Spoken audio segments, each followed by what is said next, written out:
Hey Empire, how you doing? Thank you for stopping by. Yesterday's Monday night game with the Steelers beating the Giants marks the end of the NFL week 8. So without further ado, I have to come and bring you my recap, my review of what happened this past week. First, you already know we got to start off with what our record was this past week. We went 10-6. Our going above 500 streak has been hot and ready like Little Caesar's pieces. It has been going and going. So that brings our season total to 67-56. We are on the right track to stay above 500 this season, and it's not gonna stop. So with the 6 games that we got wrong, let me go back. Because I know I picked Minnesota to beat the Rams. The Rams did beat Minnesota in a tight game. Baltimore was upset by the Cleveland Browns. I don't think I was the only one that got that prediction wrong, so I'm not necessarily upset with that one. Another one I got wrong was the Jets losing to the Patriots, and I know y'all are keeping up with everything. So I picked the Patriots, they lose. I pick against the Patriots, they win. This was a do or die game for the New York Jets, and they decided to die. So they lost one of the most unlosable games possible. And they lost. I told y'all in my review, if they lost this game, in my predictions, if they lost this game, it was going to be awful. And they don't have no way of coming back. I picked Tampa Bay to come back. To beat the Atlanta Falcons. I was wrong. Atlanta kind of just dog walk them. They are going to miss Mike Evans and Chris Godwin. There's no ifs, ands, or buts about it. I picked Indianapolis to upset the Texans. And as of the time of recording, Anthony Richardson is now on the bench. So I don't know what they're going to do with him because they They used the first round draft pick on him, but they're going to put the old man Flacco in so he can put a little spark in there. I've never seen an NFL quarterback check out because he was tired. Not saying that that's right or wrong, not saying that he can or cannot do it, but I've never seen it. I've been watching football. I'm going to show my age a little bit since 02, 03. I've been watching football. Became an Eagles fan in 03. Been an Eagles fan ever since. So in my 20 plus years of watching football, I ain't never seen a quarterback check out. Oh, what's another game we got wrong? The only other game we got wrong in the night, what was it? Rams, Cleveland, the Patriots, Tampa Bay, Indianapolis. And I picked Dallas to beat the San Francisco 49ers. And in a way, I don't know if we want to call it empty calories, but they did try to make it a game later on. CeeDee Lamb gave my brother a scare in fantasy. He got 44 points. So they were doing something, just not enough to get the win. And so what we're going to do now is focus on the ones that we did. Like, we got the Lions proving that they put up 50. They put up 50. Yes, against the Tennessee Titans, but they put up an efficient 50.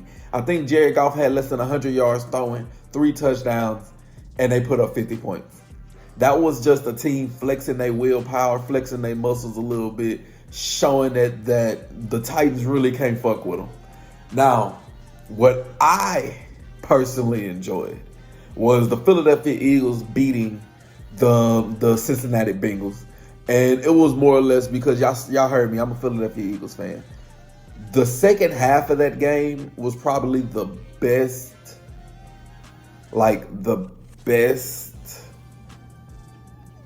execution that the offense has had, or the team as a whole has had.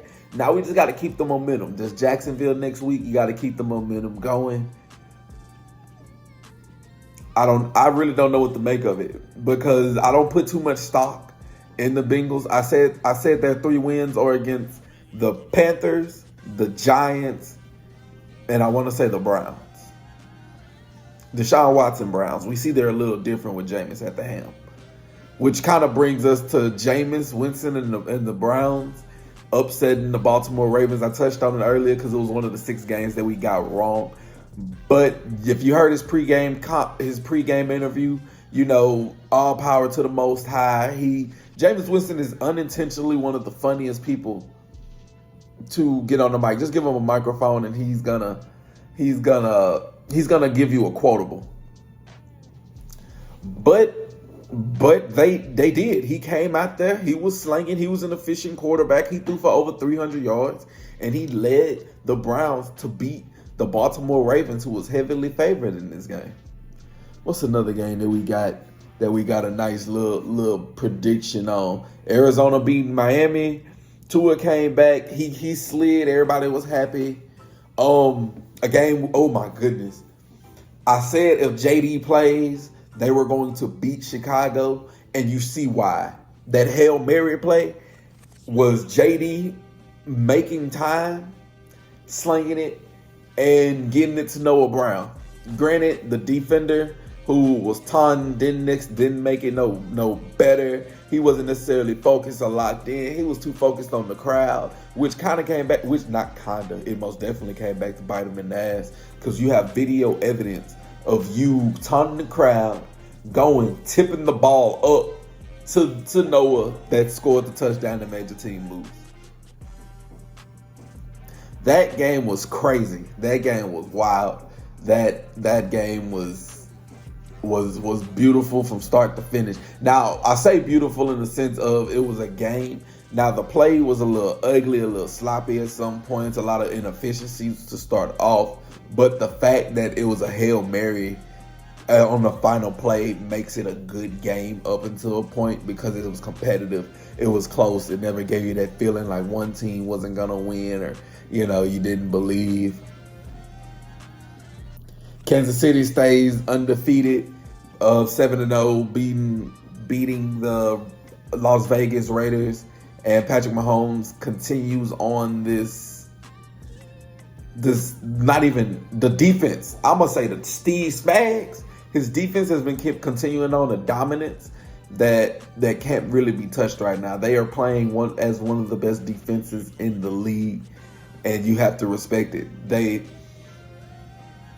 People say because they're 7-0, they're the best team. I don't necessarily agree with it. I might drop my top 5 teams a little bit later on, but they are the only undefeated team. They are playing some okay football. Patrick Mahomes got a lot of mistakes that he needs to clean up, but you know, once D-Hop get acclimated to that offense, Xavier Worthy is growing on the route tree every week.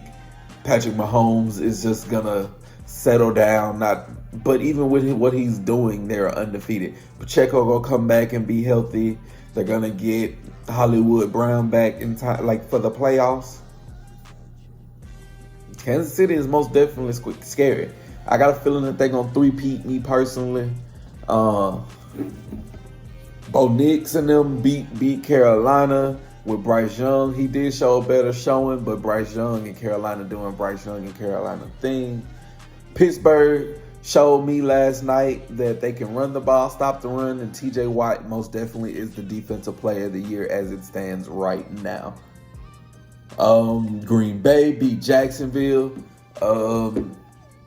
Trevor Lawrence is most definitely overrated as far as when it comes to me.